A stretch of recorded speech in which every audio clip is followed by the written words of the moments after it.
The Game Schooler Podcast is a weekly audio show that educates new and experienced gamers about the awesomeness of tabletop gaming.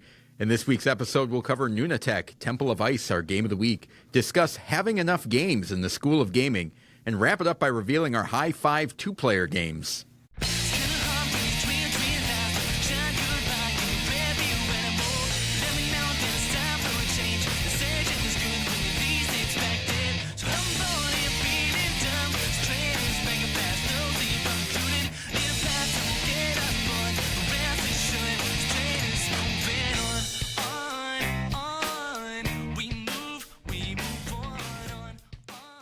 Welcome to the Game Schooler Podcast. I'm your host, Doug Kotecki, along with my co-host, Dr. Michael McCabe.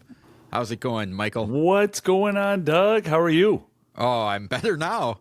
Good. Yeah, we had to do a few takes to get here. We're here. Feel healthy. We got some beautiful snow falling outside. Not much to complain about. Is that sarcasm, or do you really like snow? Hey, that brief moment before I have to go out and shovel it and take care of it, yeah. I love watching falling snow. You do, huh? Yeah. What's wrong with that? It's beautiful. It's cold. My kids were outside playing, sledding. It's a good time.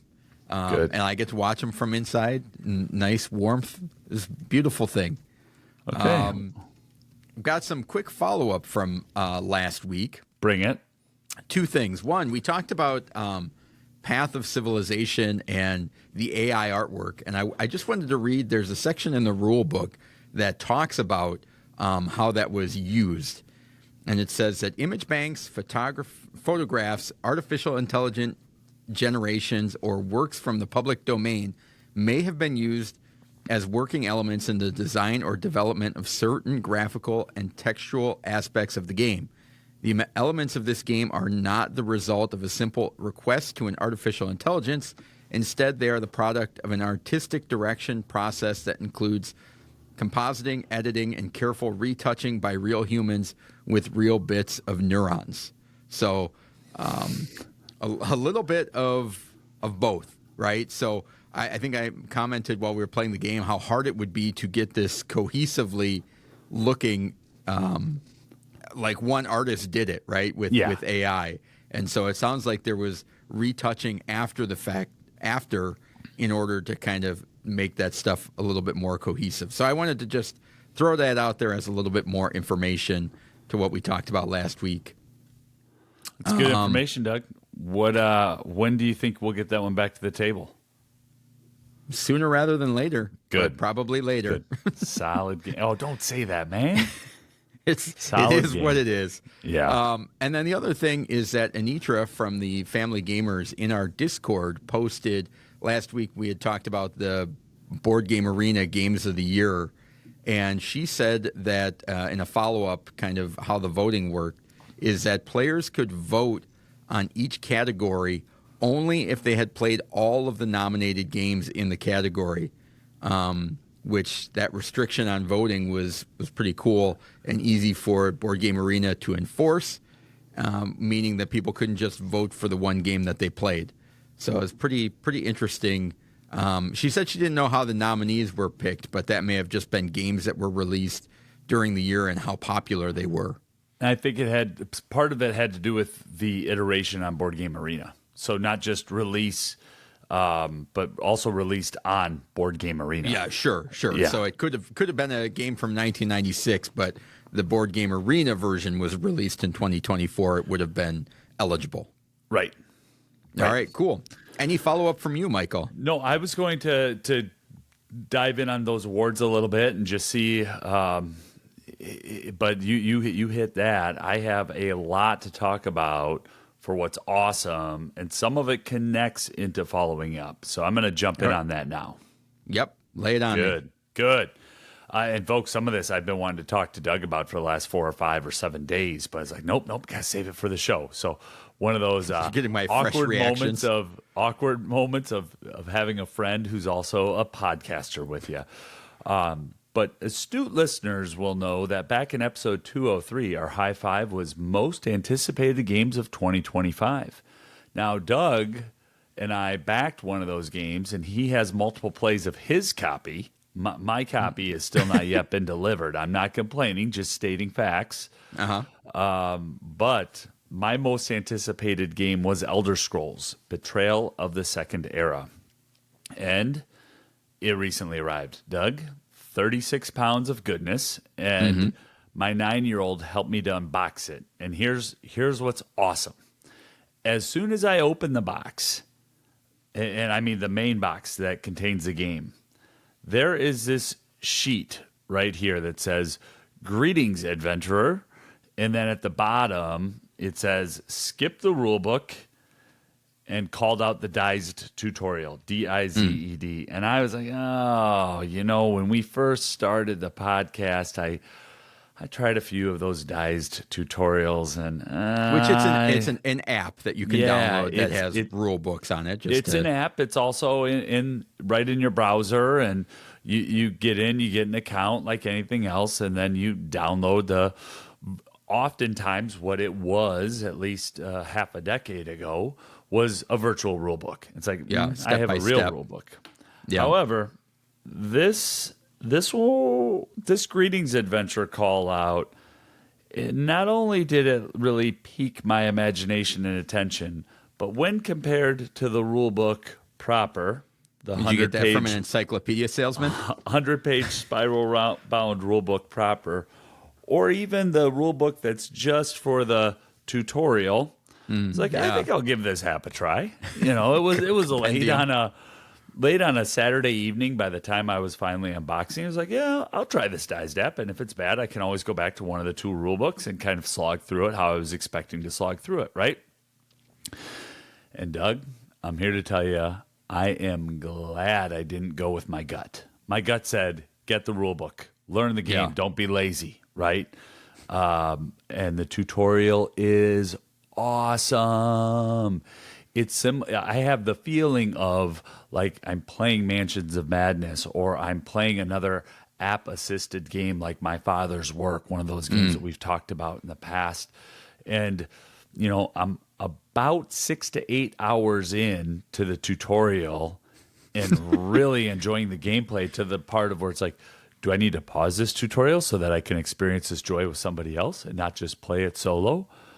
And I was familiar enough with the IP to know that the game would start out with me breaking out of a jail, right? It's in the Elder Scrolls universe, and I won't say much more than that per spoilers. Wouldn't do that to our dear listeners, despise spoilers.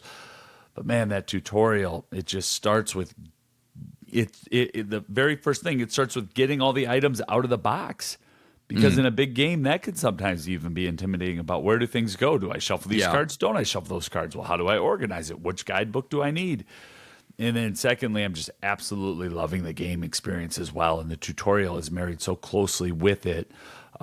It's the closest thing that I've ever really had to playing a video game at the table as a board game, where it's like, hey, I have an hour. I'm going to fire this up here, and then I can just pause the tutorial and keep going. At the same time, it has some really good learning techniques where it will direct me exactly to where I need to go in the tutorial rule book or the rule book. And to, so that scaffolding is happening. I'm gradually learning the systems and the mechanisms, the way that the design team over at Chip Theory Games intended it to. So certainly not trying to just get the new gamer enthusiasm and the hype machine and it was nice to be wrong. It was nice to think, no, that Dized app, I remember trying that. I can remember the game I tried that for. It didn't go well. I'm not going to do that again. I'm going to do this the right way, the hard way. I'm going to learn this tutorial book. So that's really been awesome the last 2 weeks, just having a game live on the table and putts along when there's 45 minutes or an hour, and just really trying to learn and explore games. That was a New Year's resolution that I'm getting to stick with it. Yeah. So you said you're 6 to 7 hours in and 60% through the tutorial. No, because the tutorial, roughly. Okay. So roughly you're looking at 10 to 11 hours of tutorial before you even get into the game? No, I'm playing the game. That's what I didn't do. the tutorial teaches you the game. It is as if you are watching a YouTuber say, okay, we're just going to play. And I'll teach you as the game goes. So we're going to start by getting these items out, get them on the table. And when you break out of jail, you're going to go through the mechanics of a battle. And it's very similar to a different game, Too Many Bones. It's also published by Chip Theory. So some of that I was familiar with, but I'm also learning new things as I go, right? And then you get done with that battle and you enter a town because it's a dice RPG game where there's a lot of mechanisms that are colliding. So I'm learning about, upgrading different skill lines and how different characters interact with each other. And it's modeled off of a game that, not modeled off of, it is a game that people were able to make choices. You can choose to interact with people or to steal from them. So you get to make the choices. Yeah. Just like real life. Right. Now, if anyone is listening to this who is a Chip Theory fanatic or who knows the Elder Scrolls Betrayal of the Second Era inside and out and watched all the tutorial videos, they're shaking their head and they're thinking this guy's a complete fool. He's a fool's fool. 10 hours, 6 hours, no way. I got through it in 90 minutes and my 4-year-old played with me. That's very well possible. But I guess what I'm saying in the past, I've talked about slogging through solo games and really getting that rule book out, having multiple rule books on the floor and on my lap and just going through it. And this was such a different experience that, I'm learning the different mechanisms within the game and how the game works and, the structure of the game through the tutorial. It's always good. It's always awesome when you have games that figure out good ways to do the heavy lifting, right? Like when you talk about Mansions of Madness or what's the other My one? Father's Work. Or Return to Dark Tower, where it's like there's so much heavy lifting that you don't have to worry about, and you can get into playing the game is so refreshing compared to there's one game that we won't talk about that we kind of started, and there's some Big Brother versions of it, and to me it was like, this is just a lot of bookkeeping. Yeah. That I'm like, I don't think I'm going to keep any of these because of the amount of tracking and moving bits around, and I've got these bits now, I don't have these bits, and all of that type of stuff. So I don't know if it's just becoming an older gamer that those things are more appealing to me. Of like, if I don't have to shuffle this stuff, or I don't have to keep track of counters and things like that, I'm really more in tune to that type of a game more than maybe ever before. Yeah, and from a learning standpoint, this was my number one most anticipated game for 2025, and it exceeded my expectations because it did something different for me that I wasn't expecting. I was expecting a great game. I was expecting a game that I'll be able to explore and putz around on for the next 4 or 5 years, solo and with other people. But what I wasn't expecting was getting to learn all the different phases of and how the character progression works from the tutorial. And it was very much as if I was taking a self-guided class. It's next, we're going to upgrade this ability, make a choice to learn about these abilities. And it was really that choose your own adventure through the app. And so if I go combat with this character, I can go heavy magic with that character and really learn 2 different skill sets. And I'm not even going to get into an overview or what you do in the game. There's just too much, for us to talk about, especially in the opening segment. Maybe someday we'll talk about it. Maybe that's what episode 300 would be for. But it was awesome. It really, really was. I've had that happen twice now in the last 6 months, where a game I'm waiting for just exceeds my expectations. But at the same time, when Andromeda's Edge was the other one, I was a little worried because, man, I don't know if I have time to do all that learning. So like you said, the app assisted, the heavy lifting being done.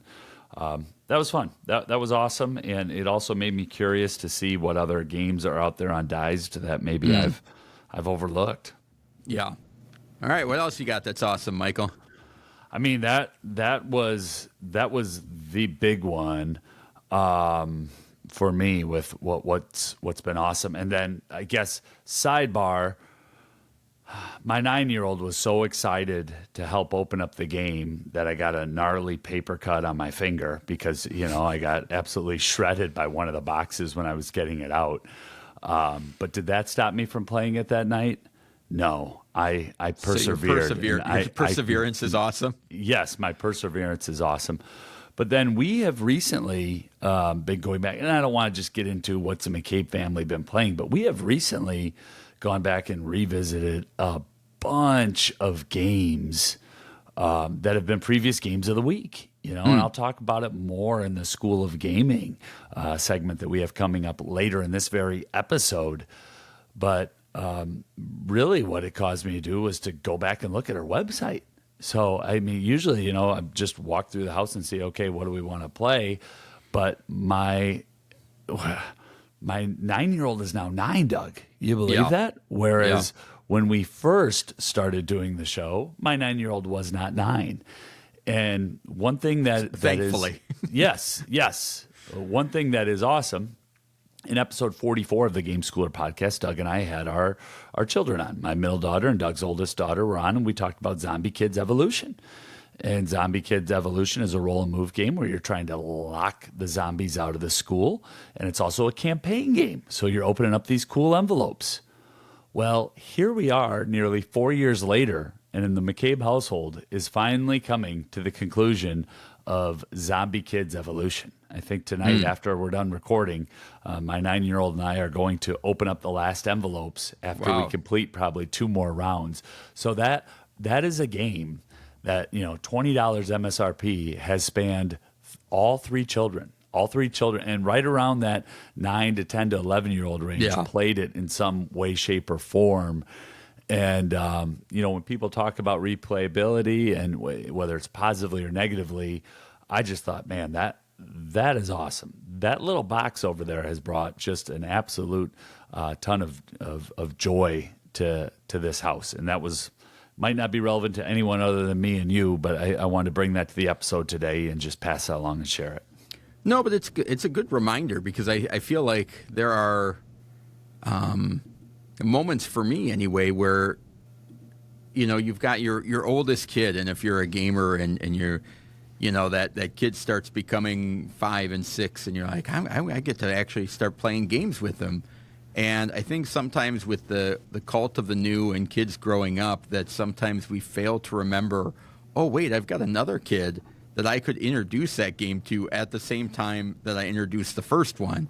And I think that's just a good reminder to have out there, instead of, no, you don't necessarily need to have a new game. And I'm not necessarily saying that you have to hang on to a game for 10 years that you don't like, hoping that one day you may get to play it again. But just that kind of refresher of like, oh wait, that we have some awesome games. Is now the age of trying this one out as well. So that's pretty cool. And it just forced me to go onto our website. That's kind of to wrap up that tangent, and then I'll throw it back to you. But right around that era, from Game of the Week, from episode 30 up to about 100, there was just like, man, there are so many games I really want to play with my 9-year-old, that I played with my 12-year-old or my 15-year-old. Some of those games I don't have in my collection anymore. Some of those games have never been in our house or at your house. And it's just like, yeah, that's it. Our website's a pretty good little database for a lot of those family games, especially if you have 6, 8, 9, 10-year-olds who are just starting to play board games with you. There's a lot of good stuff on there, Doug. So thanks for all your work to keep that going and all those hours that you've put into it. There's a ton of good info there. Yeah. So as far I'd love as for you to figure out a way to monetize that, so then maybe we could profit off it a little bit, huh? Maybe the whole podcast. Let's figure out a way to do that too while we're at it. That's also what's awesome. Doug's work on the website. Yeah. So. As far as what's awesome for me is that I will be representing the Game Schooler podcast at the Gamma Trade Show in a couple of weeks. So I'm looking forward to going to that. The Gamma Trade Show is an industry convention for retailers, publishers, designers, media. I'm sure podcasters, board game media, manufacturers, distributors. There's a lot of people that go there. And associations. Yes. So I'm looking forward to going there, and we'll have kind of a recap episode in a couple of weeks when I get back of just what I saw, who I talked to. There's a lot of demo game nights and exhibit halls and things like that. So I'm looking forward to that and pretty excited. I've gone to it one time before, but it was in Reno, Nevada. Now it's in Louisville, Kentucky. So a little bit more manageable on the wallet to get there when you live in Wisconsin. Yeah, you can drive there, Doug. Yes. You don't have to fly to Louisville. I'm so proud of you for doing that, man. Going and representing the podcast and taking time off of work and your family to make that happen. Excited to see who you run into, what you meet, the games you see, and the stories you have to bring back. So that's going to be an awesome time. They won't be the same without you, but I'm sure you'll be getting a lot of texts. Good, I can't wait. All right. Well, we talked a little bit about our Discord. Great community there. Check that out. Gameschooler.com/Discord. It's a great community of like-minded individuals talking about what they're playing, getting recommendations, sharing awesome deals, a whole bunch of cool stuff in there. So check that out. Spread the word about the podcast. Leave a review on your platform of choice. We would love that. And if you have any questions or comments, reach out to us. Email at gameschooler.com. Again, that's email at gameschooler.com. Now let's move on to the game of the week.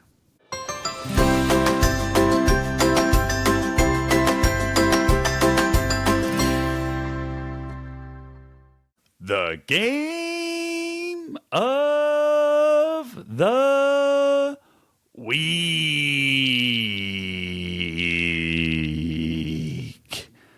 The game of the week is an in-depth look at a family-friendly game we think you should try if you get the chance.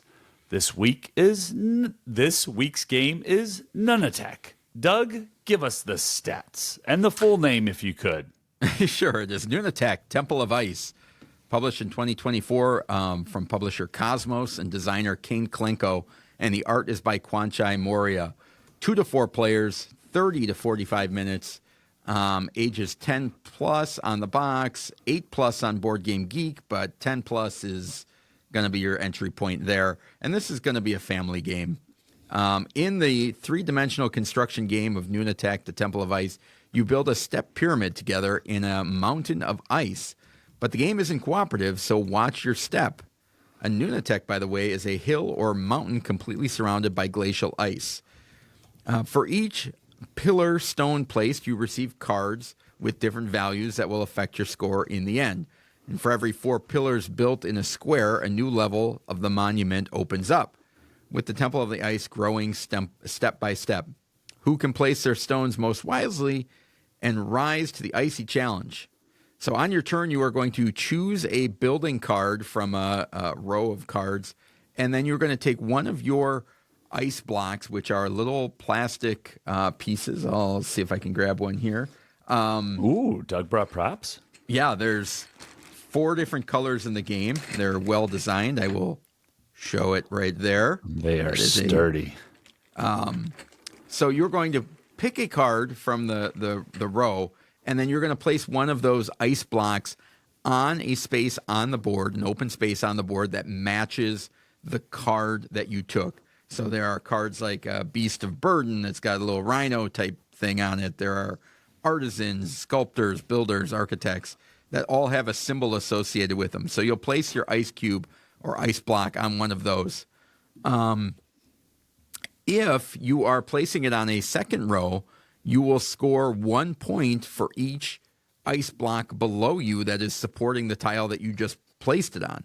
So if I have 3 tiles or 3 ice blocks below the tile that I'm placing it on, I'll get 3 points, which is a part of the game of which I might want to place on one that Michael could get a lot of points from in order to keep him from scoring those points. Play a little defense. The other thing that happens is if you happen to be to place down the 4th ice block that would put the next level up, whoever has the most ice blocks on that first level is going to score 5 points, and the second most is 2 points. And if there's a tie, it goes to the player that's placing the ice block. and then you put the new tile on top that builds and opens up another level above that. If you complete a row or a column, you're going to adjust the architect track, which is there are cards that if you collect them, you will multiply the number of cards you have by how far your architect is up on that track. So there are builders, building cards. So as you're building this, once the pyramid is complete, you're going to score points. You're scoring points throughout the game, and then you're scoring points based on the cards that you've collected throughout the game. So if you have the most builder cards at the end of the game, you get 20 points. And everybody else is going to get 2 points per builder card that they have. There are sculptors, which happen to be kind of a multiplier. If you get 4, you're getting 18 points. If you get 9, you're getting 63 points. Artisans are like little set collection, which you get a multiplier based on how many per tool type you have, and then you can score 10 points for each set of all 3 tool types that the artisans have. There are Beast of Burdens that multiply the number of cards by the number of beast symbols on those cards. There are Architects, which are the cards multiplied by the reach number on the Architect track. And then there are Elders, which give you points for other cards that you have in your collection, and they also give you almost bonuses. like special bonuses, yeah. What are they called? Blessing cards that give you opportunities to break the rules, score extra points, things like that. At the end of the game, who has the most points wins. So that is a brief description of how you play Nunatak, the Temple of Ice. Yeah, and it's from an excellent designer, Kane Klenko, and an amazing artist, Kwanshai Moria. And so the game looks beautiful on the table. It really does. What I like about it, though, is how the drafting and the set collection combined together with those in-game bonuses that can be possible. And from the first round, you're laying out, what are they called? What's your piece called? An ice block? Ice block? Is it really called an ice block in the game? I believe so, yeah. All right. Yeah. You're laying out an ice block, and as that bottom base starts to fill in, you can see how all those bonuses start to connect and play out. In that initial game, when that first layer is kind of that keystone piece is placed, and now you're getting into the second layer and how those bonuses start to trigger and connect together. There's quite a few of those, oh, I see how this works moments in the very first level of the first game that then carries through to additional plays where you can start to try to connect things and really be strategic, but you've got to be tactical because the wrong placement can trigger off huge points for the people that you're playing with. Yeah, I think one of the things that I like the most is that, and I like this in a lot of games, so it's not unique to this game, but I think this game does it really well, which is you have some idea of how everybody else is doing because of that in-game scoring, but you're not exactly sure because once you start adding up those set collections and the cards, the score can change quite quickly. Yep. And so the game doesn't get bogged down with math. And you can enjoy the game while you're playing it. You can find out at the end of the game that you got blown out, but you're never really sure because you're like, oh, I got 50 or 60 points sitting here in this stack, and I got 40 points over here, so maybe I'm doing okay. And it keeps the turns quick. You have to think on your feet and adapt. It's like as much as you wish there was another Beast of Burden card out there, that card may not be out there. So you are stuck with what is available to build, which adds that level of it almost artificially keeps people from spamming one element. Now, they could get lucky and it happens to come out every time on their turn. That's part of it, but at the same time, you're probably building something else up instead.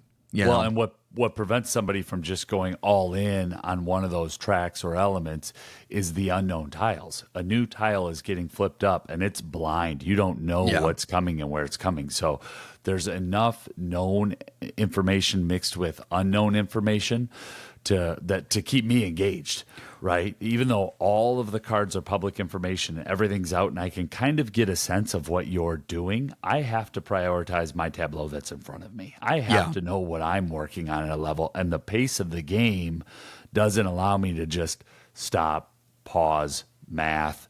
There's enough movement, especially with that in-game scoring, where I don't often like to make comparisons about games that I don't particularly like, but I'm going to make one here. There's another drafting set collection game that I don't really care for Seven Wonders because I need to know a little bit about my score. That drives me nuts. I feel like I'm making bad choices in whatever I do, especially at a 3-player game where I'm playing with someone smarter than me on my right and someone smarter than him on my left. I'm not going to name names here on the Game Schooler podcast, but in Nunatak, I at least know, like, I'm moving up that architecture track when I complete a row or a column, or when I get some of those cards, and I'm moving around when I trigger off other bonuses. I'm getting 5 points here, and you're getting a point there. You're getting 3 points, and I'm getting 1 point. So I'm at least moving and have a sense of progress that is really important for me in a game like this, where I'm drafting and collecting sets with my game group. And then I'm just going to juxtapose that, and I'll send it back to you. But if I'm managing this game with my family, it's not burdensome. The bookkeeping isn't burdensome to the point where I feel like I'm not able to still play the game. Yeah. Right? There's a few things that need to happen on everybody's turn, but it still moves. It doesn't slow down. And that's where those are some of the reasons and factors where I was like, well, I really think this deserves to be a game of the week. It's a fun puzzle that's approachable. It can be played by a family, and at the same time, you can enjoy it with the game group too. Yeah, I think what makes a really good game is one that offers very compelling choices, right? That's what everybody says. It's a game that has compelling choices. Now, or cozy. Those are the two that you have to fall in to be able to talk about on a podcast, right? Yeah, but the thing that this game does really well is that sometimes the market in a game can provide too many choices that it becomes, these choices are interesting, but they're bringing the game to a grinding halt because somebody has to process through all of them. And in this case, there are only 4 building cards available on your turn to pick from. Is that dependent on player count, or is that always? Okay. It's always. But what I think is really interesting about it is over and over in this game, you are faced with the idea of, do I want that card that is going to help my tableau, or do I want this card which is going to help me score points that are out on the board? So it's like the second card, it may not be the one that helps my tableau. However, it's going to let me complete 2 different square sections that I'm going to score 5 points on each one and fill in a column. I think I'm going to go that route instead of getting the one to my tableau. And every once in a while, it's like playing the lottery. Every once in a while, you get one where those 2 worlds match up, right? You get the card that is the one that you won for your tableau, and it fits in the spatial part of the board that's going to give you points. And it's like kind of chasing that and having that struggle of, there's really no good place. I'm going to take this when it helps my tableau. Ooh, that one is going to help me on the board, but not really going to help my tableau, but it's also preventing Michael from doing it. And like those decisions you can go through quick mentally in your head. They don't slow the whole game down, but I am having those discussions while I'm playing the game, and it's engaging the whole time because of it. Absolutely. And as the game closes in, those decisions seem to get more and more important, right? Yeah. Which card am I going to need to either maximize a set or complete a set? Because you also get bonuses for having those completed sets. And I'm not, if you have, for every one of each, what are they called? I should know. The builder cards. When you have a full set, one of each building cards, the different building cards, you're going to get bonuses off of that. Yeah. And so there's some of that to balance too. 10 points for a complete set. For a complete set. So as the game closes in, it's like, well, I just need one more of those green ones. Then I know I'll have the 10, and I think it's close. I'm going to be within about 7 points here. So I'm going to risk it, and I'm going to go ahead and get this special red card over here. Those choices become more and more important where I feel them while I'm playing the game, trying to compete. And then if it comes up or it doesn't come up, well, that's the gamble. I made that choice. I've got to take some personal responsibility there. I went for it or I didn't go for it. Really nice competitiveness built into the game.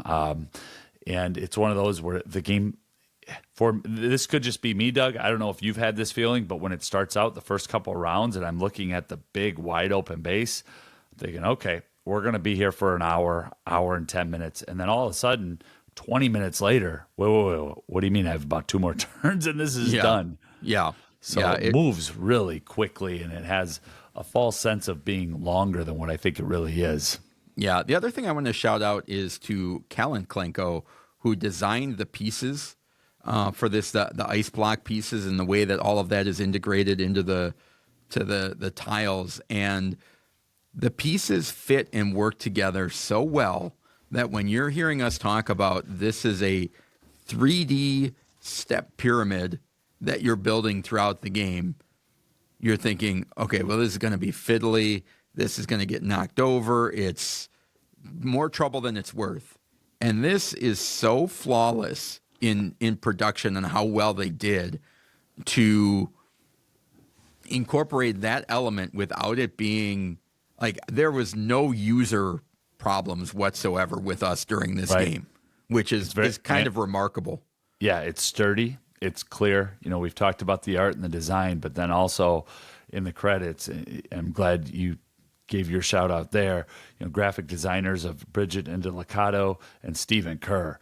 So they have just two also just great graphic designers on this to go with the artist and the designers. There's a team of people that put together a really nice game. I hope it gets some more attention and buzz, Doug. Yeah. It was nominated for one award so far, the 2024 UK Games Expo Best Abstract Game nominee. But to me, there's a puzzleness, there's an engagement, there's a toy factor. This is a nice little game to have on your shelf and to get out and to show people. I think. Yeah. Well, and I think it does a really good job of bridging the gap, which a lot of games don't, of bridging the gap between a family game night and a gamer's game night. Because this can work on both of them really well, and to be engaging on both ends. Sometimes games that fit really well in a family, you're like, I can play this once or twice, and with only my family though. I'm a little bored. I don't want to play this with my buddies. Yeah, I could play this once a month and be okay, but I don't need to bring this to game night. This one seamlessly goes between the two really well. How about skills, Michael? Yeah, I've mentioned some of them. I think the personal responsibility, especially as the game closes in, those last 4 or 5 rounds, those choices matter because you can chase some things, but you can't commit to everything in this game because of the unknown of what tiles are coming out, when they're coming out, and the actions that others are going to take as they start to close in some of those spaces as well. I don't know what you're going to draft. And what building tiles are going to be available on my next turn. So I have to be able to be comfortable with some of that as well. And then the competitiveness. I think those are the two that I really want to highlight. I think there's a wonderful competitiveness for people of all ages in this abstract ice block placement game. How about you? Yeah, competition was one that I put on there because I like this is a there's not a lot of games that sometimes when we think about competition, we just think like head-to-head battle, I'm going to take you out. Yes, and then other times try. And other times when you think about like a Euro or a strategy style game, it's feeling like you have to know everything.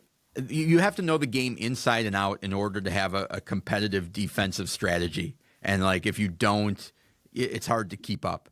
This game I can see what the other people are doing, and I can manage that within my own game. So that observation of seeing what Michael is doing, to seeing where he's got opportunities that maybe I can try and block off, does not happen in a lot of games for me that are not head-to-head, smash mouth, go at it. Like, of course I'm trying to destroy what you're doing. But this, it's that subtle competition of, I want to block off that row before he can, or I want to close this one off so I get the bonus for this, not him. And things like that I think this fits in a really good competitive space that's not going to have tiers, but allows you to feel comfortable in observation and seeing what other players are doing and how to try and stop them, right? Yeah, oh, absolutely.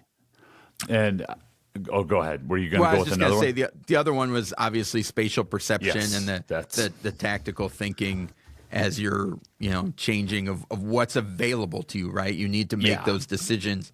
You can start out with, I'm going to have this overarching strategy, and based on what comes out in that builder's row, you may not have that opportunity at all. So you got to pivot. Yeah, anytime there's area majority, and I love how the set collection is combined with some of the in-game scoring. But anytime there's a area majority, or what's Board Game Geek call here, influence part, sure, I'm always wondering, well, what really matters in the game? So first teaching and learning game, I was just figuring it out and checking out. But the second game, I actively went after the corners to see, okay, what does it do if I could try to control these corners? And it's not like I'm placing a worker out and declaring that is now my corner. I have to be able to draft a card that matches what's in that corner. Yeah. And I, that level of spatial perception but I can't ignore what's going on in the other parts of the board, because maybe if I take that corner, I'm giving up points by not taking the type of builder that's over on another side of the board. So I like that decision, and then the math that's involved. There's enough of those tiles coming out at each level, right? Because a specific number of cards come out at the first level compared to the second level compared to the third level. And so the balance is also there, where the game just keeps moving. So it's really on other people's turns that I'm studying the board and getting ready for my turn. And then it has that sense, it's snappy and it's right back in it. And okay, this is the tile I'm going to take. There's the card. I'm going with it. But I think that gets better in repeated plays is what I'm trying to say. I felt like my spatial perception, not in the world in general, but definitely within this game, got better from game to game. Yeah, of what you need to pay attention to. Yep. So, that is our game of the week, Nunatak, Temple of Ice.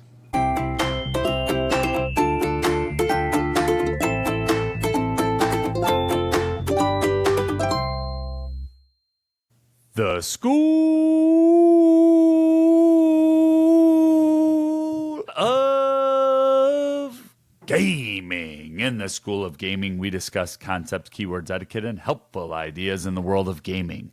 This week, we discuss having enough games. Doug and I are both ready to lead you on a very long segment here through the School of Gaming. This is one that I had put on our spreadsheet where we track possible segment ideas several episodes back, and one I've been thinking about. Doug just mentioned offline that had Nunatak been released 20 years ago, it'd clearly be a Spiel des Jahres winner. That there's just some magic in that game, and we hope it continues to get love and get highlighted. And I really want to approach this segment, Doug, and you could push back. We haven't talked about it, but I'd like to approach this as if there's someone in the hobby and pretend we don't have a podcast. So that's how I want to approach this segment. Like, that's kind of my reference, not as a host of the game. As if we don't have a podcast is the most important part, right? Yes. That's how I want to approach this segment. We're not the host and co-host and host and co-host of the Game Schooler podcast. So I'm just a dude in the hobby, and if you're all right with that, then the next part where I want to go is like, how much is enough? You know, like what does it mean to have enough games? And for me, the big takeaway was I started about a month ago counting the games that I own that I have not played. And it was like, whoa. I have to be able to quantify like what I'm going to play next. And I know I have all these games that I'm anticipating for 2025. I'm looking back into 2024 and 2023, and some of those I haven't yet played. And that took me down a rabbit hole where I got onto a website, and I hope we're still friends, because I know, well, I didn't say you had to go to this website, but I mentioned in the last show, I went to a site called Pub Meeple where you can rank things. And if you listen to any other podcast, you'll know that podcasters love to talk about their rankings on Pub Meeple. And I did 2 different lists, Doug. I did a owned and played and an owned and unplayed. And so I have exactly 100 games that I own and have not played. And then I have a few more than that of my own and played, and I rank the games. And it's like, yeah, I have enough games. Yeah. You know, I don't know about you, but. Oh, definitely. I mean, if Pub Meeple was a person sitting in front of me while I was rating those games, I would have punched that person. I would have punched Pub Meeple. I got so sick of seeing some of my own games that it's like it was a natural filter of me of like, I now hate this game because I'm now ranking it like it's like one of those things like, yeah, it was like I didn't say you had to do that. I needed a way to quantify it for me for this segment. It was great. I'm actually not complaining. Okay, because it just sounded like it. No, because it was so enlightening to be like, yeah, if I just keep putting this. If this game keeps losing against every other game it's being compared to, why do I have this game? Yeah. And I think that's the hardest part is when you acquire games and why you acquire games. And when you first get into the hobby and it's like so alluring to, oh, there's a new game out and you want to play it and get it to the table. Is it? Tell me. And then it gets to a point where you're like, yeah, but I'm not playing the ones that I've already earmarked to say that I liked in the past. Yeah. Like I saved this because I like this game and I haven't played it in how long? Or why not? And I think those are important questions to debate or, internally debate with why is this game here? And where you're complaining or holding on to it for sentimental reasons. Are you, is it collector? Is it this? Why? Potential. Yeah, things like that. And my feelings toward acquisition have completely changed for me in the past 5 years. And it has, I'm sure some of it has to, I know you mentioned, act as if we're not podcasters, but it's my acquisition rate has changed, has accelerated because of the podcast or the way that I feel about it has accelerated in that. And I'm not saying this as, oh, we get free games sometimes, so I don't need to buy as much. It's like I don't even want some free games anymore. Yeah. Because that type of thing is it's not of like, well, I don't have to buy anything, so my things have changed. It's like, no, I got to a saturation point of I don't want any more games that I don't love. Yeah. And at one point there was a collector's value. At one point it was cool to say I've got all of these games. And then I go through the Pub Meeple and over the past 6 months saying, why is this here? Why is this there? And, and every time I play a new game, it invariably is going to get compared to a game I've already played and saying, does this game do it better or does the one I already have do it better? And which one do I like and which, and so then it's like, well, sometimes the new beats the old. Yeah. And if that's the case, the old needs to go. And sometimes the old beats the new and the new needs to go.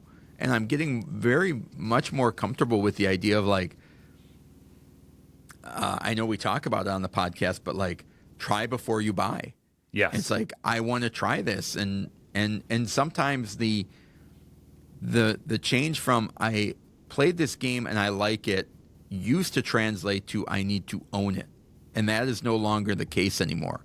It's, I tried this game, I liked it, and my friend Michael has it, and if Michael doesn't have it, I'm okay with that too. Yeah. Like, yeah. there are so few games that if I really look at it, like, I really need to hold on to this forever. It's such a small list. The other thing I know. Go ahead. Well, the other thing I did notice, and I think it would be impossible for me to do a top 100 list and feel comfortable with it.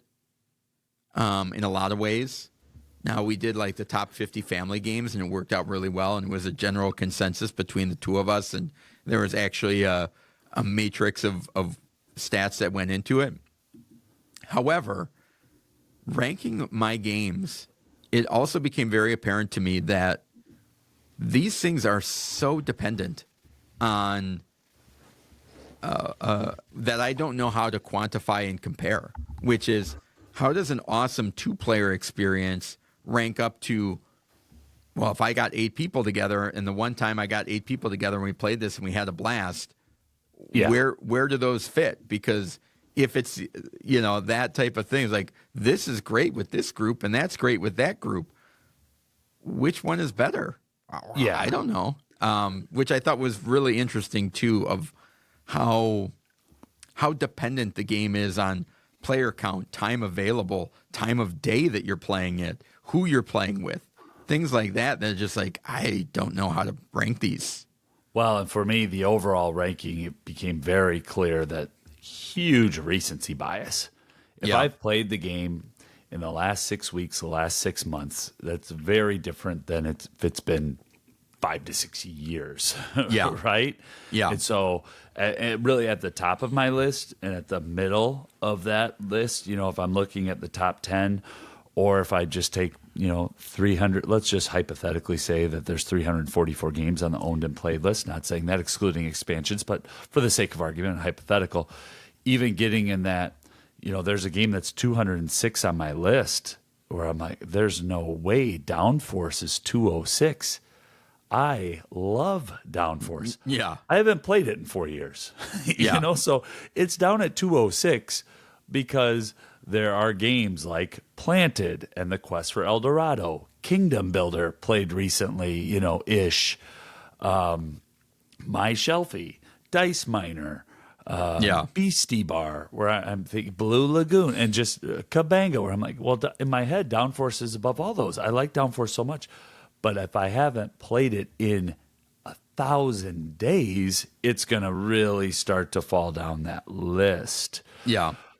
Well, I thought about after I got my list, like, you finally get done and you get that list, and I'm thinking, I'm going to do something drastic, and I'm going to, like, anything over 300 gone. Like that's what I have in my brain. And then I start looking at the games that are 300 to 350, and I'm like, no, I really like that game. Yeah, I like that game. And it's like, there are some in there where I'm like, how did that get ranked in that spot? Yeah. And then you're like, that one could go, but these other ones, these are babies. It's crazy. Yeah. What is enough? Like, how do you quantify? and now shifting into hobby gamers or people who play games, people have a calyx full plus of games. How much is enough? If I were actually putting a quantity on this, I could say you should probably max out at 24 games. a rotating list of 24 games. And that, and not even saying that, like, if you had 24 games that you may have, with the policy of everyone that leaves, everyone that comes in is going to bump something else out, and saying that you may reacquire the same game more than once it's like, oh, I miss that game type of thing. But that would give you 2 games to play every month throughout an entire year. And then just, I think that would be reasonable. I mean, and that's coming from a guy that's got a game room, and it's like I don't need all those games. I like having them. Don't get me wrong, and it would be very hard for me to decide which ones to cut if I had to get down to 24. Super hard. Yeah. But rationally, that's probably in that range. Like we kind of all, anybody that was a non-gamer growing up kind of grew up with a little gaming cupboard that probably had 6 to 10 games in it.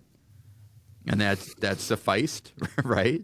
Yeah, they were stacked in there too, right? Right next to the raincoats. Well, and they're all in those log boxes. The sides would just pop out in the instant that you put any pressure on them. I don't know. What do you think? Too drastic for you? I love what you said. I just, right what I did, I went to my spreadsheet. I said, okay, what's a 25? What would I have to go if I did 20? Yeah, I'm not getting rid of Bruges or the Artemis Project. I'm not getting rid of NAR. I'm not getting rid of Root. You know, you just see like titles and instant reasons why I can't, but it's really difficult to argue with your logic. 24 games is still a lot of games. You know, it really is. You're playing 2 games a month. You're getting games in and out. I could tell you what's too much, though, and now I'm going to completely break the parameters of the show. I have, I got stacks of games behind me. This is also my office for work, so I typically keep a blurred background on in the day at work, and somebody on a call, I didn't have it blurred, and the lights were on because it was a dark day at like 7 a.m. So people actually saw the whole stack of games. They're like, whoa, we got to come over and play games. And I walked out of that meeting, and Doug, I looked at the review stack of games that were sitting on top of the My Generation ice cream truck because there was no other space to put the review stack of games out in like our living room in the basement. Yeah. And it was a sense of, not only do I have enough games, but now it's turning into something different. Like I the lists have lists, and in those lists there are lists, and I just want to play games. So some of it, I guess, is sticking to the New Year's resolution and just being comfortable with learning and enjoying to learn the games. Because here's the thing about lists and where I can be over the top. What I don't want to do is just take what's the top 10 of owned and unplayed and push them on to my friends and family and say, now you got to play these with me. That's what I don't want to do. But what I also don't want to do is just continue to acquire, consume. So, well, I think go ahead, sorry. No, I just don't have a good clean parameter. Like you said, 24. I was like, whoa, Doug came in bold on it. I think the other thing that as gamers, we often forget about is and there's one thing about physical limitations. It's like if you just have a cupboard, you've got a cupboard, that it is what it is. We all make space for what we want and need to have. But there's also the space in your mental overhead compartment, right? And I've gotten to a point where I've maxed that out in some regards that I have learned thousands of games, pre and post podcast. The amount of rule books and playing and just figuring out how games work. A lot of games. My brain is getting full of wanting to, that idea of learning new is not as interesting as it was when I first started. There's something else out there? What's this?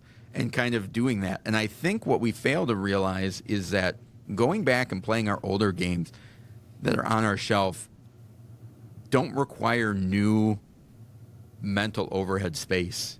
And so we can get those games out faster and start playing faster because we already did the work for them. And I tend to hold on to games. If a game is not sticky in the rule book area, those are not a lot of games that stick around in my collection because I don't want to have to relearn them completely when they're on the shelf. I think congratulations are due to the 800 game designers who've created really good rule books, right? Sure. Yes. 800. That seems extreme. I think my list was only 466, Michael. But I think we forget about that, right? Of getting that game that you loved before off the shelf takes less time to get going. Yeah, you may need to refresh a little bit. I'm not discounting that. But once you get into the groove of it, it's like, oh, yeah, I get this. And people can start going. And so I do, in addition to like the resolution of not acquiring as much, it's getting some of those older games to the table and then looking at them with fresh eyes and seeing if they're holding up and if they're not. And if they're not, getting rid of them, like moving on from those and just trying to stay current with, yeah, I like that and I have that for a reason. And there's also something kind of depressing, though, about the idea of, which is I think what makes it so hard to move on from some stuff, is that I can look at a game, it can be on my shelf, and I can say, I have no idea when I will ever get this played again. And I'm still like, but I'm not getting rid of it. Yeah, it's almost an embarrassment of like, oh, gosh, how many, they're almost staring at you of like years of bad decisions of like, why did I don't know, though. I don't know, because I got those games all up and down my list, and I still haven't moved on from them. I know, but I think that's why they're hard to move. They're hard to move on from because of that reason. But because there's a box of joy right there. Could be. There's a little box of joy right there. Yeah. I mean, and maybe it has to do, we talk about seasons in life, but that my opportunities to play are getting so diminished as my kids are growing older and life commitments that it's like, how am I ever going to get these things played again? Like, what is it? Before you have kids, you have that thing of like, oh, when I have my first son and we're going to go through Dice Throne and it's going to be amazing. I'm going to save this forever. And when he turns 10, we're going to play it. And then it's like, and then you get there and you're like, how am I going to get this played? When is this going to happen? And you like start accumulating all these things for the what ifs. So we're in the segment, and we've gone through the list. Did any trends or themes or categories come out? I know we're going long, but it's our podcast, and our friends listening could just skip 45 if they choose to. Was there anything that really emerged for you? Because I could tell you there were two for me that just hit me right in the face.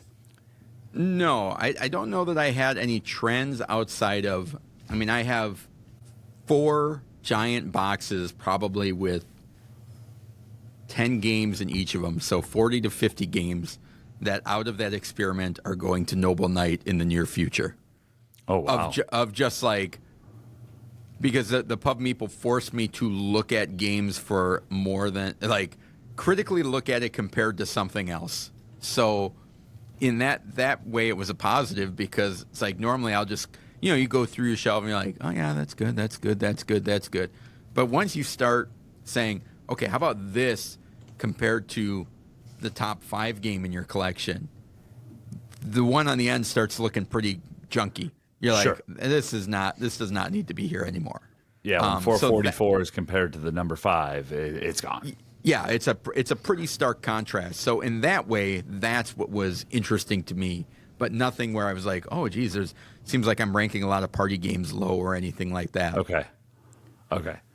I have 3, and they're probably just unique to me as a human, but so many hobby level games. Like when I just look out at the list of owned and whether they're played or unplayed, it's like, okay, there's enough there. Like, and especially if you go back and listen to the opening segment where I talked about a hobby level game that I could play for the next 4 or 5 years. Yeah. I only need 3 of those. If you got 3 of those, that one's constantly rotating for 2 to 3 months at a time. Like, what else does a human need? Far too many midweight Euros. Like, I felt like I could have my own section at Noble Knight of come visit Michael's Midweight Euros right over here in this little corner. But is that bad, or is that the main type of style of game that you like? I feel like that's the main style of game you enjoy. Both of them.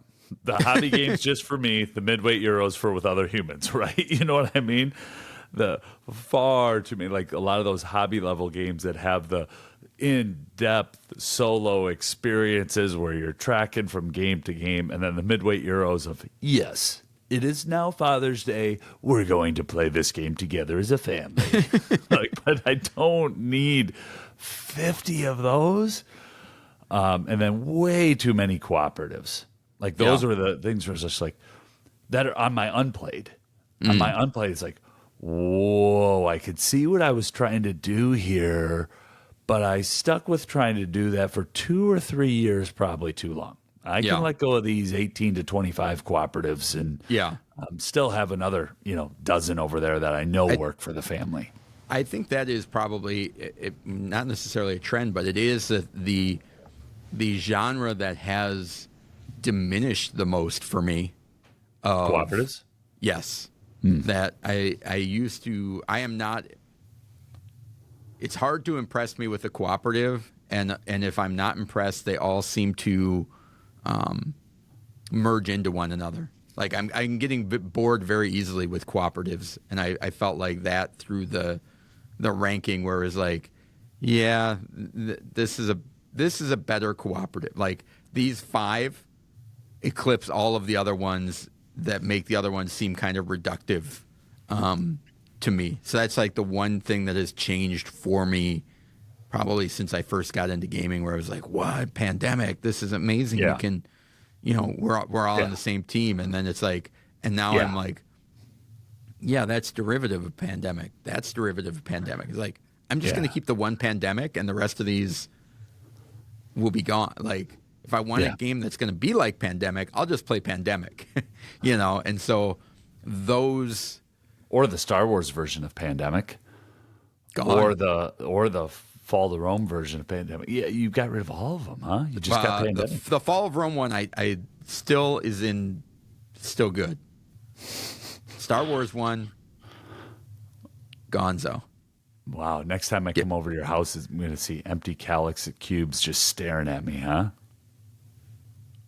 It's getting there. I mean, I want to get it down to where it's, I mean, we had talked to just the idea of like games that are campaign games, and the potential of like, this is still in the shrink. Why, like, am I ever, and maybe it's a thing where it's like 20 years from now, you and I are both retired, and we'll play them together, and it'll be awesome. I don't know, a boy can dream, but yeah, it's a hard thing, and it's impossible. I think the hardest part right now is that with the flood of good games that are out there, there is a better chance than ever before that you could go into a game store with a blindfold on, randomly pick up a game off the shelf, and it would be decent. Yeah. Like, and that's, I think, what makes it really hard to compare and kind of rank and say what's good and great, because there is so much good. That bar has been raised so high that it's like there's 2,000 good games that come out every year. It used to be just like there's 3,000 games coming out every year, and it's like, all right, well, 1,500 of them are garbage that are going to show up on Walmart shelves, and then now it's like there's 2,000 good games. Like, you can pick one up, and it's like there's an audience for it somewhere. Somebody's going to like it. It's good. It's decent. I don't love it, but it's not bad. It's like I could give this away and be like, somebody's going to enjoy it. So I think that's what makes it really hard to evaluate where is enough and too much and all of those kind of qualifiers. We have enough games, folks. I think so. Let us know what you guys think on this topic on the Discord. I would love to hear other people kind of jump into this conversation. So let's move on to the high five.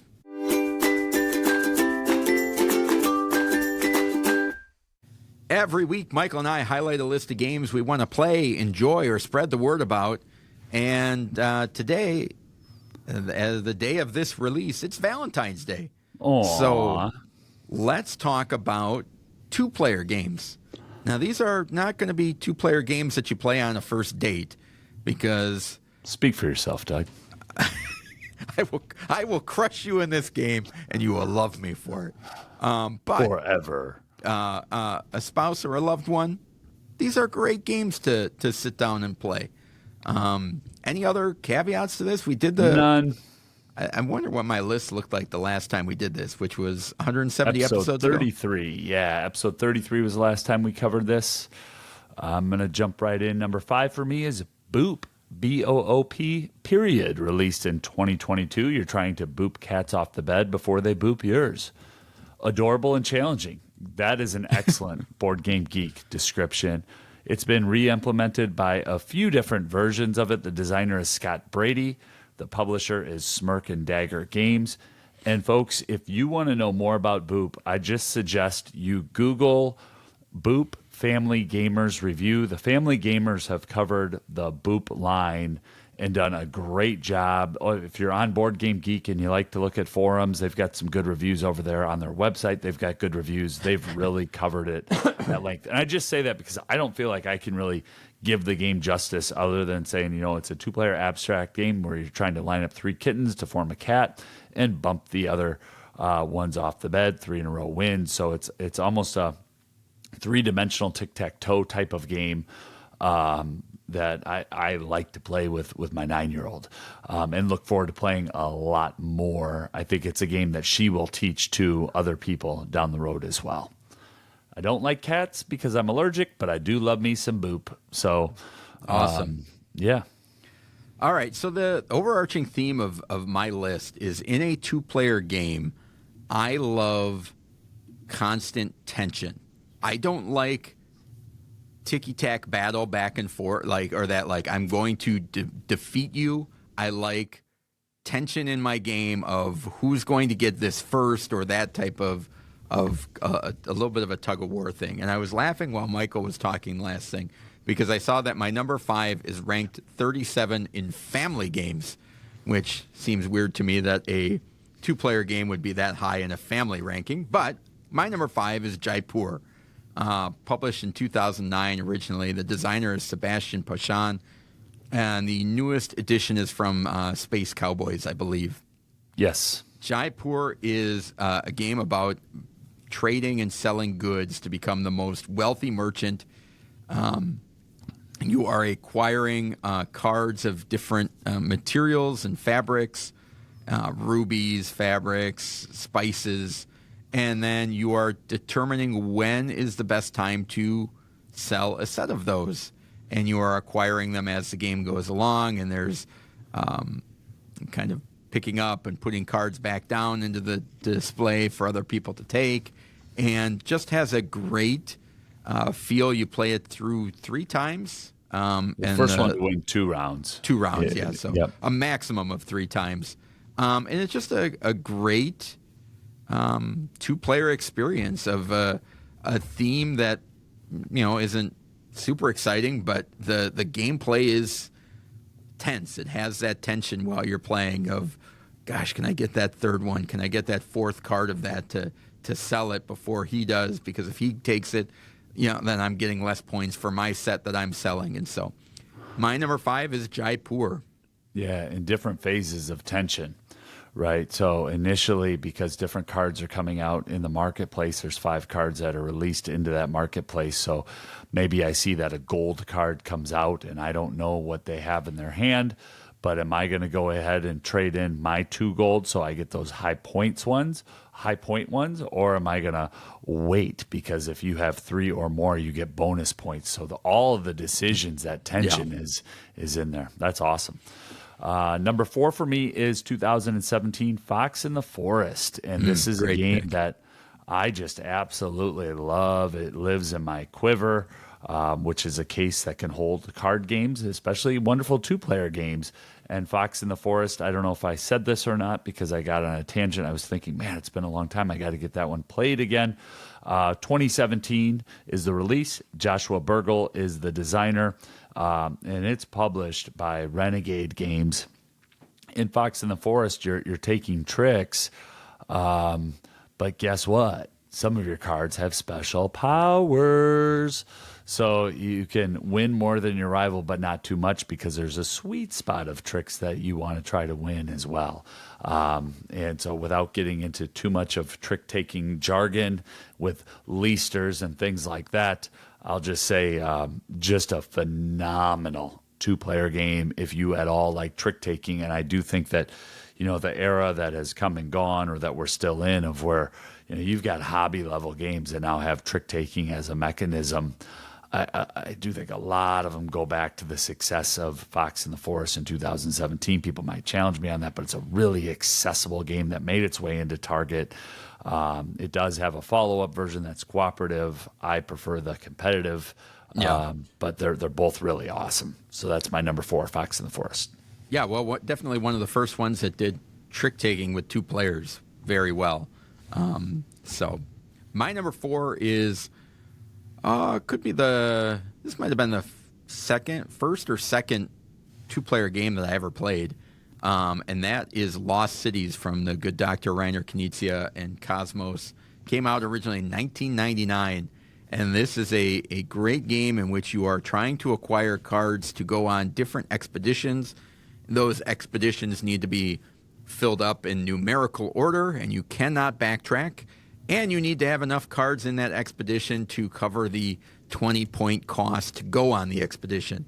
And you may be able to make some deals ahead of time in order to add a multiplier on it. But on your turn, you're playing a card and picking up a card, and that tension of the middle row of, I know Michael's waiting for this 7 that I have in my hand. I'm doing everything I can to not have to give that up to him, and he's still digging, trying to find it, and hoping that the card I draw off the top is the card that I need, the 7 I'm looking for to keep my expedition going and scoring the most points. And just a great back and forth tension that you're engaged the entire time, and it's not an engagement of I'm trying to destroy my opponent. It's desperately trying to get what I want to accomplish accomplished. So that's my number 4, Lost Cities. It's awesome. Get ready for your number 3, because my number 3 was Jaipur. The only thing to add, Doug, anytime the world-famous Vincent Dutrait is mentioned, one of his games, I think we are obliged to announce that he is the artist. So that's the only thing I have to add on Jaipur, is that Vincent Dutrait is the artist on the game by Sebastian Pochon. And another one wasn't originally. Mine is not a Vincent Dutrait. Oh, mine that I have is Vincent Dutrait art. No, mine's Sebastian oldie. Pochon, he's pretty sneaky on my list of games that I really like of his. He did Skyrise. He's done Jaipur. He's co-designed a few other games. He did a game called Tower Up that you and I got to see at Gen Con. So Jamaica for me. Jamaica for you. Yep. So that's my number 3 and a little bit of rant. Co-designed Champions, right? Yep. All right. My number 3 is 7 Wonders Duel, which came out in 2015 by Repost Production. Designers Antoine Bauza and Bruno Catala. And I don't know if the current edition of 7 Wonders, I'm assuming it does, but the original edition of 7 Wonders had probably one of the worst 2-player variants in a game ever for me, where it was just like, this is so clunky and ridiculous. It had this... burning cards into a common pile? Yeah, it was like a third. Yeah. You had the thing, but you took turns selecting the card out of that for that pile for that person. It was weird. And so when they finally came out with 7 Wonders Duel and just did it so well with the idea of a pyramid, and some cards are visible and some cards aren't, and those cards don't get revealed until they're uncovered as you work your way up, and the idea of having the scoring of some of the original 7 Wonder components, but then also scientific or military defeat. If Michael neglects that, I'm going to win immediately. We don't even have to get to scoring. So it keeps kind of everybody honest and playing all of the different parts at once, which I think is really cool. So that is my number 3 Seven Wonders Duel. That's awesome. Yeah, my number 2 is another duel game, and Bruno's also on this one. I don't think it will surprise anybody. I've talked about it a lot over the last really 100-plus episodes. That's Splendor Duel.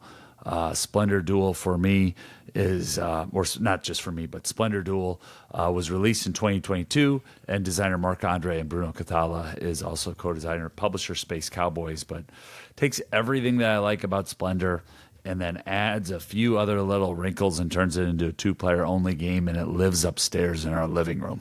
One that gets to our table often, one that I like to show people if there's just one person over and we want to play a game, but other people are doing other things. We've talked about it at length, and it's just an awesome game that plays in 30 minutes. The other thing that I'll say about it, recently we had NAR as a game of the week, and I view these two games as very comparable games, where NAR I could play with more than 2 people. But if I have 2 people and I want a tight puzzle that has efficiency elements, race elements, and elements that make me think that I'm smarter than the other person at the table, Splendor Duel does all that. And also a game that I can play with my kids. It's accessible enough to get it set up and say, okay, we're going to go ahead and play a game. And that's awesome production and game mechanics in that one. Yeah, no, good one there. My number 2, following a Antoine Bauza theme, I've got a second one from him, and this is Tokaido Duo. So good. Originally 2022, but I don't know, American version, North American one, 2023 is when that one finally came out. And the publisher is Funforge, maybe Stonemaier Games soon, I'm not sure. However, what I like about Tokaido Duo is it is not like a lot of games, Michael, whether we're talking about Seven Wonders or Splendor, where it's kind of a shrunk down or very comparable game to the original. Tokaido Duo, outside of theme, doesn't necessarily feel like Tokaido. It's got you're doing some of the same thematic things, but the way that the game works is completely different. You're moving different types of travelers around, visiting temples, forests, and you're doing some of the same type of things, but the way that you do it is very different. And what I really like about this is you're rolling dice and then drafting the dice to do what you need them to do. But I like that it has more of a complete game. The playtime of this is 20 to 30 minutes.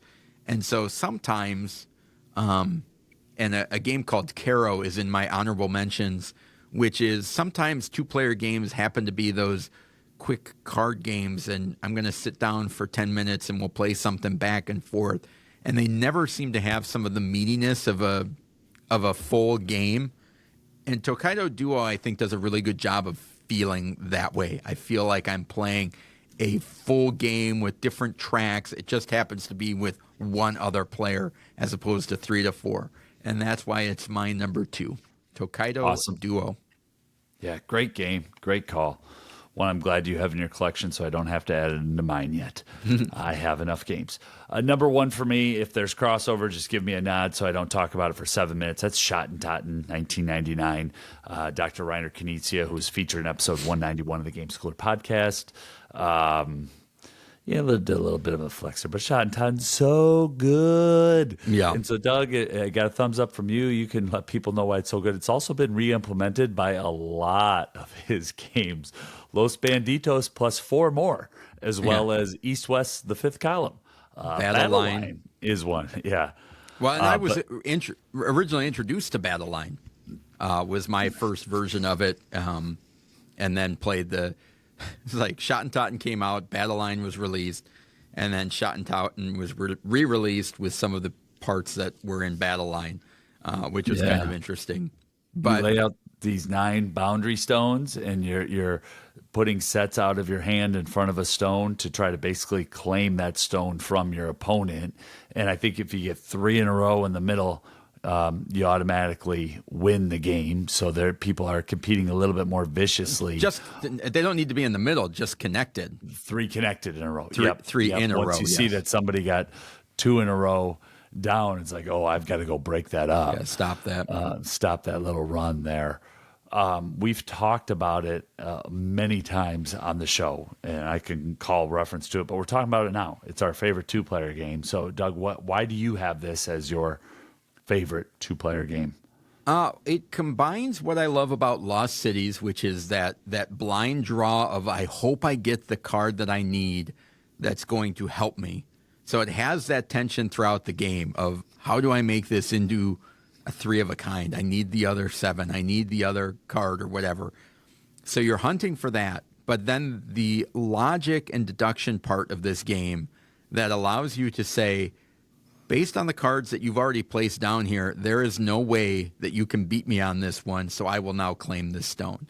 So you are constantly have the tension of waiting for the card that you want and analyzing what your opponent is doing to see where there's a crack or what card you need to actually beat them.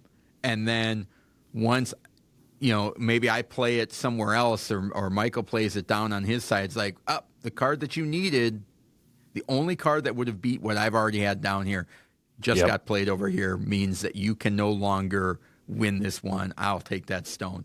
And I love tracking that as the game goes on. Yeah, no, so do I. I love the how the rummy mechanism with a different type of area control. The area is right in the middle. It is a pure area control game, and we're competing over being able to claim these stones. And that sense of 3 in a row, it's happened to me before where somebody just subtly, gets that 3rd one in a row. It's like, wait, oh, nice job. Yeah. So, all right. Any other honorable mentions for you? Yeah, I had 2. One that was on my list, but I bumped it because I've talked about it a lot, and that's Kinfire Delve Vainglory's Grotto. And the other reason it also plays well solo, but I do enjoy that one. I like cooperatively delving down further and further and how the abilities chain off of each other. And then Watergate, and why Watergate didn't make the list. It's been coming up on almost 5 years, I think, since the last and only time that I played it. I still have a new and shrink version of it. Unfortunately, a lot of potential there. A lot of potential, but one side is playing as Nixon's group, and the other side is trying to expose Nixon. And so you're just a great tug of war, full hobby game, and a 2-player game from Capstone. Those are my 2 honorable mention. You? A Patchwork Express, which is just a smaller, faster version of Patchwork, which is placing tiles down. And then Star Realms, which is a deck building game that I think is a great 2-player game, but I love it so much on the app that it never even occurs to me of like, I should just play this out. So you don't have to shuffle all those cards on the app. Yeah, exactly. There's a lot of cards in Star Realms. Well, that and calculating all of the attack values. Sometimes there's a lot of modifiers and things. It's like, oh yeah, I don't have to do any of that math. So, yay. Subscribe to the podcast. Follow us on X at GameSchoolerU. Join the Discord, gameschooler.com/Discord. Let us know there what 2-player games you love, which ones we missed. Next week, we're going to be talking about Nidavellir, importing games and games from 2015. Thank you so much for spending the last hour or so with us. We truly appreciate it. Now get out there and keep gaming.